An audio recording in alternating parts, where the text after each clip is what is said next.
ഞാൻ ഇവിടെ പറയുന്നല്ല, ഇത് എവിടെയും പറയുന്ന വിഷയം തന്നെയാണ്. എന്റെ മഹല്ലത്തിലും പറഞ്ഞിന് നിങ്ങൾ ബാലൻസ് ആക്കാൻ നിങ്ങൾ അരിത് വേണ്ടേ പള്ളിക്ക്? പള്ളി അള്ളാന്റെതല്ലേ, അത് നടന്നോളൂ. നിങ്ങൾ ചെലവാക്കിയതിനാ, നിങ്ങൾ മേങ്ങിയ മാത്രം മതിയാവില്ല.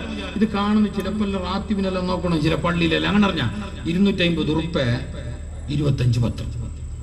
നല്ല കാര്യം, അങ്ങനെ വേണ്ടി സീറിനെ കൊണ്ടിരുന്ന് നോക്കുമ്പോ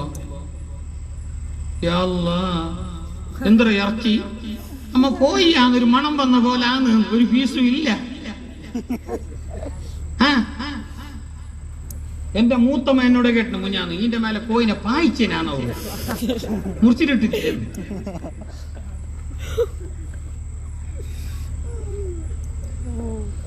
എനിക്ക് നല്ല സംശയമുണ്ട്, നിങ്ങൾക്ക് ഇതെല്ലാം അനുഭവം ഉണ്ടോ? ഡൗട്ട്. കാരണം ഞാൻ ചെല്ലു ഊരൊന്നിന് നിങ്ങൾ ഭയങ്കര അക്സെപ്റ്റ് ആക്കി ചേർത്തില്ല. നിങ്ങൾ ഭയങ്കര 250 ഉപ്പ് കൊടുക്കണല്ല, 225 പത്രം കൊടുക്കണല്ല, അതിനിടക്ക് 3 തേങ്ങയും കൊടുക്കണല്ല.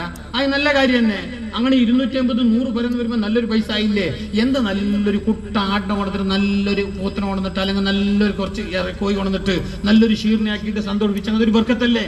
ഇത് ആർക്ക് പൂഞ്ഞിട്ട് വെക്കുന്നതെന്ന് ഈ ബാലൻസ് വെക്കുന്നതെന്ന് പറഞ്ഞാ നെസ്റ്റത്തെ കമ്മിറ്റി ഞങ്ങളെ എന്റെ റിപ്പോർട്ട് വായിക്കുന്ന ഞങ്ങളല്ലേ ബാലൻസ് 11 ലക്ഷം.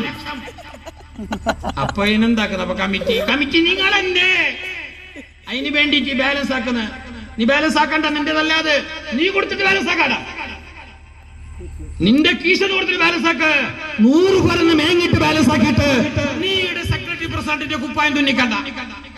നിന്നെ അതിനെല്ലാക്കിന് നിന്റെ നാട്ടിൽ ദീനിയായ അഭിവൃദ്ധി നടത്താൻ, ദീനിയായ വികസനം ഉണ്ടാക്കാൻ, ക്ലാസുകൾ കൂട്ടിക്കൊണ്ടു പോകാൻ, പള്ളികളും കാര്യങ്ങളൊക്കെ വിപുലമാക്കാൻ, ദീനിയായ മദ്രസകൾ ക്ലാസുകൾ ഉഷാറാക്കാൻ, നാട്ടിലുള്ള പാവങ്ങളെ സഹായിക്കാൻ ഉമറാക്കളാകുന്ന